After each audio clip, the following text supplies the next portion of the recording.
Сәлем баршаңызға, менің арнама қош келдіңіздер. Бүгінгі сіз білмейтін қызықтар арнасындағы ақпарат түрегеп тұрып ұйықтайтын жануар туралы айтатын боламын.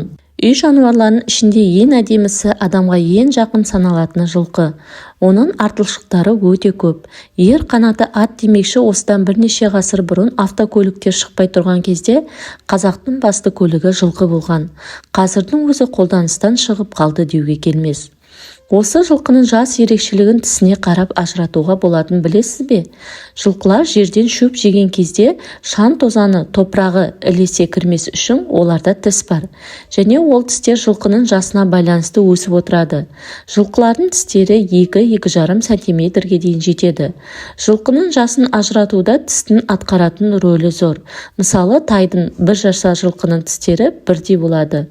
Құнан кезінде үстіңгі 2 тісі өзгелерінен үлкен болады.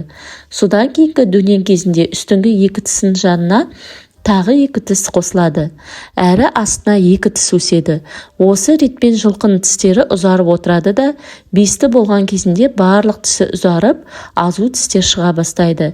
Яғни жылқы тісінің көлеміне қарап жасын айыра алады екенбіз. Егер де жылқының тісі тай кезіндегіден өспейтін болғанда, онда ол қатты заттарды шайнауға шыдамай сынып, жылқы аштан өлген болар еді. Алла тағала жылқының денесін термос сияқты етіп жаратқан.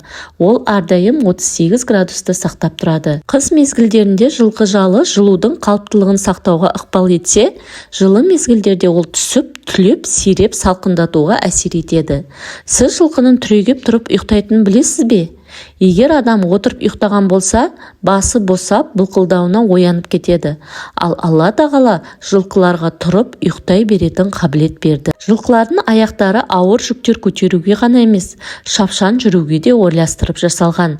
Жылқыларда өзге жануарлар сияқты емес, бұғана сүйектері жоқ. Бұл жылқыға ауыр жүк көтеруге, бәйгедей көсіле шабуға мүмкіндік береді. Ал енді аздап ойланайық, соншама ауыр жүк тасуға деген қабілет жылқының жеке басына қандай пайда береді?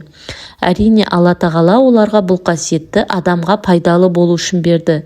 Қасиетті Құран кәрімде бұл жайлы былай деген: әрі ол малдарды жаратты, оларда сендерге жылу беретін және өзге пайдалар бар. Әрі олардан азықтанасыңдар. Нахл сүресі 5-ші аят. Әрі олар жүктерінді артып, сендер жандарынды қинап, әрен жететін өлкелерге жеткізеді. Ақиқатында сендердің Раббыларың аса мейірбан, ерекше мейірімді. Әрі жылқыларды, қашырларды және есектерді мінулерін үшін сонымен бірге зейнет ретінде де жаратты. Сондай-ақ ол сендер білмейтін нәрселерді де жаратады.